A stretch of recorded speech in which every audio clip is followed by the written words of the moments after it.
سارے کا سارا آبادی کے لحاظ سے مسلم اکثریتی صوبہ تھا، اس کو 2 حصوں میں تقسیم کر دیا گیا، مشرقی بنگال اور مغربی بنگال۔ کلکتہ وغیرہ جو علاقے تھے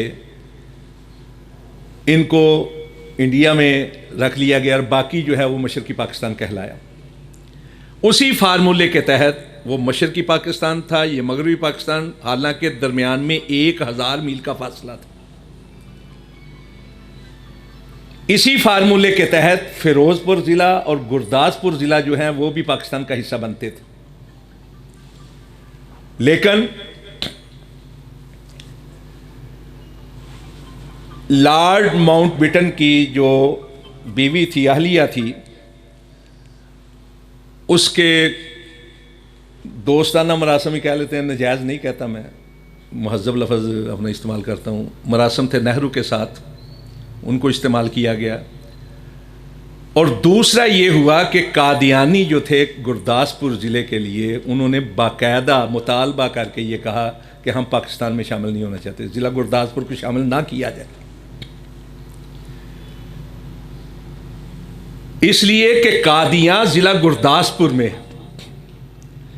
بشیر الدین محمود جو بیٹا تھا مرزا قادیانی کا، اس نے باقاعدہ ملاقاتیں کی وائسرائے کے ساتھ بھی، نہرو کے ساتھ بھی، اور فارمولے کو توڑتے ہوئے کہا کہ تحصیل کی سطح پہ فیصلہ کروائیں، پٹھان کوٹ جو تحصیل ہے اس کو انڈیا میں رکھ لیا جائے، شکر گڑھ پاکستان کو دے دیں۔ یہ شکر گڑھ جو ہے، جو آج ناروال کا حصہ ہے، پہلے سیالکوٹ کا حصہ تھی، ضلع سیالکوٹ میں تھی، اب ضلع ناروال میں ہے، یہ در حقیقت ضلع گرداسپور کی تحصیل تھی۔ پورا ضلع کیوں نہیں آنے دیا؟ اس لیے کہ ایک ہی زمینی راستہ ہے انڈیا کے لیے جو گرداسپور ضلع سے گزرتا ہے کشمیر میں، کھٹوئے والا پل ہمارے شکر گڑھ کے قریب ہے، اور کشمیری مسلمانوں کی رائے کے برخلاف قادیانی انگریز سے یہ توقع کیے ہوئے تھے کہ تقسیم ہند کے بعد کشمیر جو ہے وہ قادیانیوں کی ریاست بنے گی، حالانکہ وہاں قادیانیت نہیں۔ اور یہ بات میں خود نہیں کر رہا، آپ گوگل پہ چلے جائیں، ویکیپیڈیا کھول لیں، کشمیر کی ہسٹری پڑھیں، اس میں باقاعدہ لکھا ہے یہ بات۔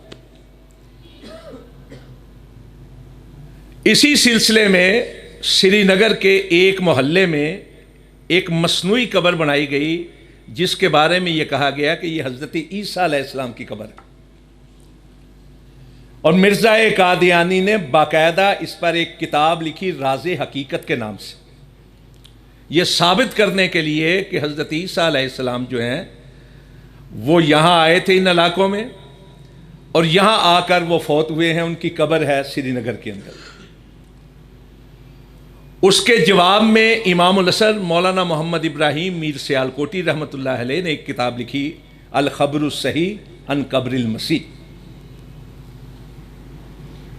میں 89 میں گیا تھا انڈیا، تو وہاں جو جمعیت اہل حدیث ہند کا دفتر ہے، وہاں وہ کتاب مجھے دکھائی دی، تو میں نے، وہ جمعیت اہل حدیث سری نگر نے شائع کی تھی، لا کر یہاں پھر ہفتہ روزہ اہل حدیث میں قسط وار شائع کی تھی میں نے۔ اور مرزائیوں کے ساتھ جب کسی کی بات ہوتی ہے تو وہ کوشش کرتے ہیں کہ مرزا کی ذات کے بارے میں، اس کی شخصیت کے بارے میں، اس کے کردار کے بارے میں بات بعد میں ہو، پہلے وہ حیات مسیح کو لا کر بات کرنے کی کوشش کرتے ہیں۔ اور حیات مسیح پر بھی حضرت مولانا محمد ابراہیم میر سیالکوٹی کی بڑی بہترین کتاب ہے، شہادت القرآن، 2 حصوں میں، جو اہل حدیثوں سے زیادہ غیر اہل حدیثوں نے شائع کی، اور اس کی تقریر پیر میر علی شاہ گولروی نے لکھی ہے، اور اس میں انہوں نے کہا ہے کہ اس مسئلے پر یہ حرف آخر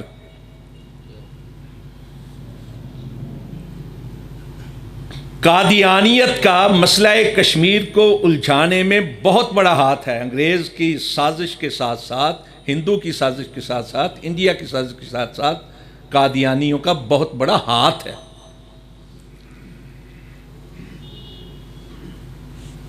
1846 میں تھوڑے سکوں کی عوض انگریز نے گلاب سنگھ کے حوالے کر دیا کشمیر کو 2,24,788 مربع کلومیٹر کا علاقہ، چند لاکھ کی نانک شاہی چند لاکھ، اس پر آپ کے سیالکوٹ کے ہمارے مصور پاکستان شاعر مشرق حضرت علامہ محمد اقبال رحمۃ اللہ علیہ نے کہا تھا، دہقانوں کشتو جو خیاباں فروختن، قوم فروختن وچے ارزاں فروختن۔ کسان بیچ دیے، کھیت بیچ دیے، نہریں بیچ دی۔ کسان، میں معذرت چاہنا جی، میں باندھی لگن کرتا ہوں۔ نہریں بیچ دی، باغ بغیچے بیچ دیے، قوم بیچ دی، اور کتنی سستی بیچ دی۔ 1846 میں گلاب سنگھ کے بعد 1856 کے اندر اس کا بیٹا رمبیر سنگھ بنا راجہ مہاراجہ، اور 1885 کے اندر رمبیر سنگھ کا بیٹا پرتاپ سنگھ بنا۔ پرتاپ سنگھ کا شاہی حکیم تھا حکیم نور الدین بھیروی، جو مرزا غلام احمد قادیانی کا دست راز تھا، اور مرزا قادیانی کے بعد اس کی جگہ پر پہلا خلیفہ بنا تھا قادیانی کا یہ حکیم نور الدین۔ یہ شاہی حکیم تھا پرتاپ سنگھ کا۔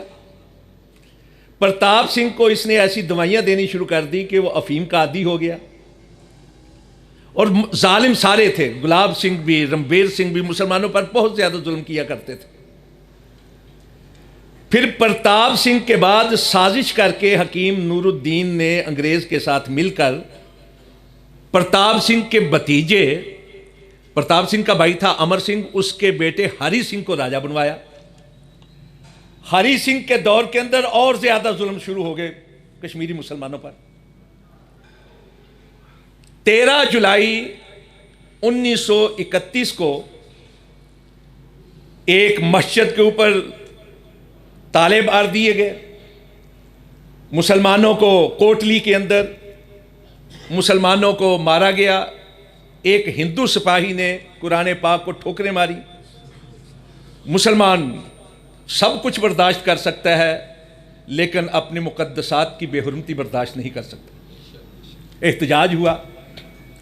سری نگر جیل کے اندر ایک عام کھلی عدالت لگی، وہاں مسلمانوں کے اوپر فائرنگ کی گئی، 22 کے قریب کشمیری مسلمان شہید ہوئے۔ اسی وجہ سے ہر سال 23 جولائی کو شہدائے کشمیر کا دن منایا جاتا ہے۔ اس پر مسلمان پورے بر صغیر کے مسلمان جو ہے سراپا احتجاج ہو۔ شملہ کے اندر انگریزوں نے مسلمانوں کی آواز کو دبانے کے لیے ایک کمیٹی بنوائی، action committee, Kashmir action committee کے نام پر شملہ کے اندر وہ بنی۔ اگست 1931 کو، اور اس کا سربراہ بنا دیا مرزا غلام احمد قادیانی کے بیٹے بشیر الدین محمود کو،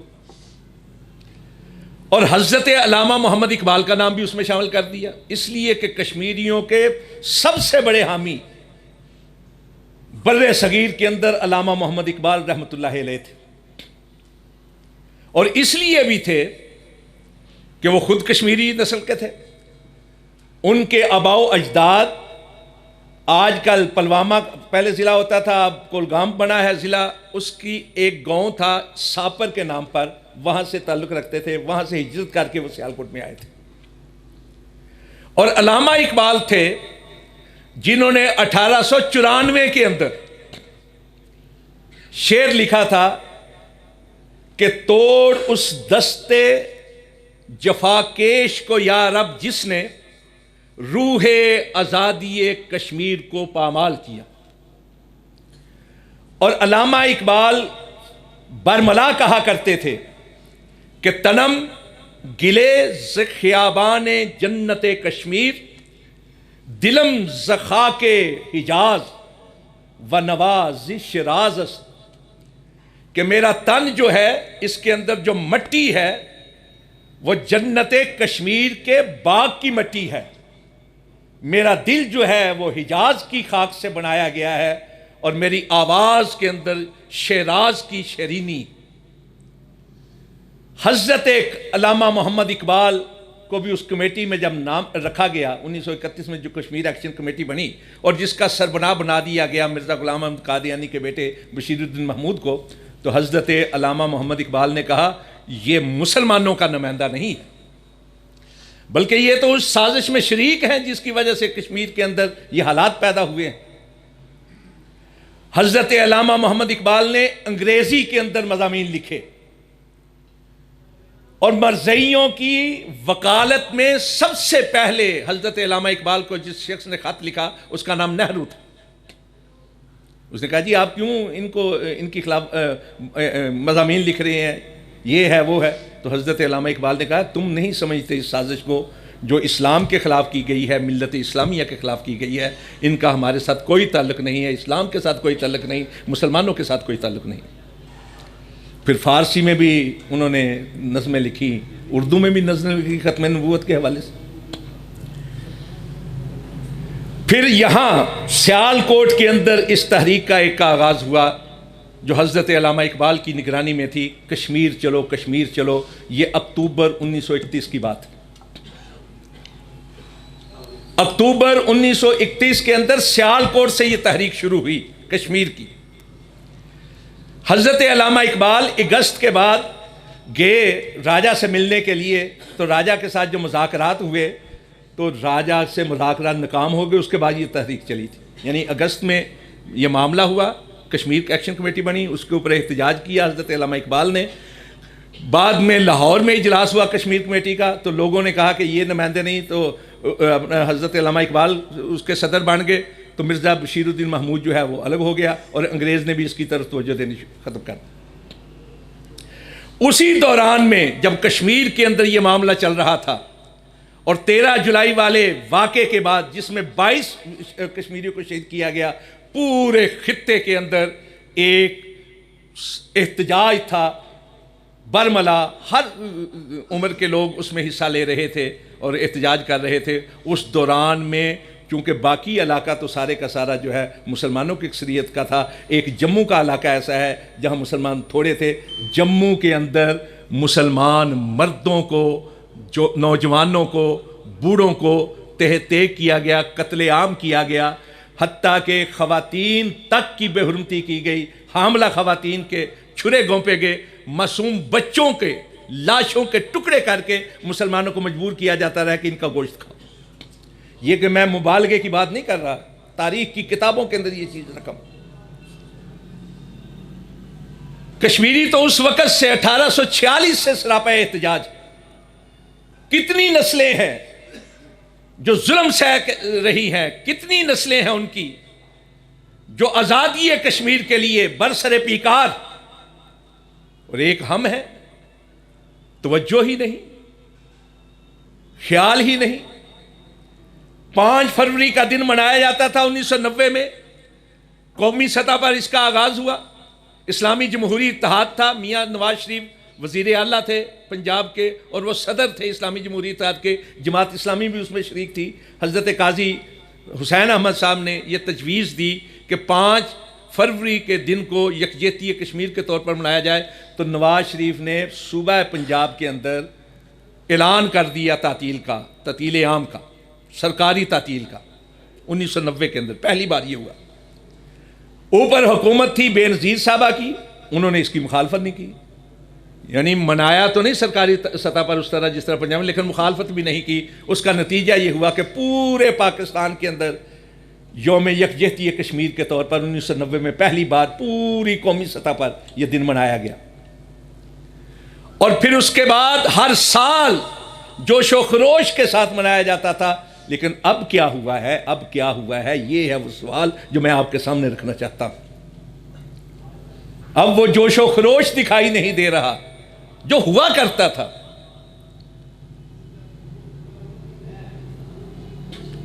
قیادتیں ہوتی ہیں، قومی قیادتیں ہوتی ہیں جو لوگوں کی ذہن سازی بھی کرتی ہیں، لوگوں کو ابھارتی بھی ہے، جوش بھی پیدا کرتی ہے، جذبہ بھی پیدا کرتی ہے.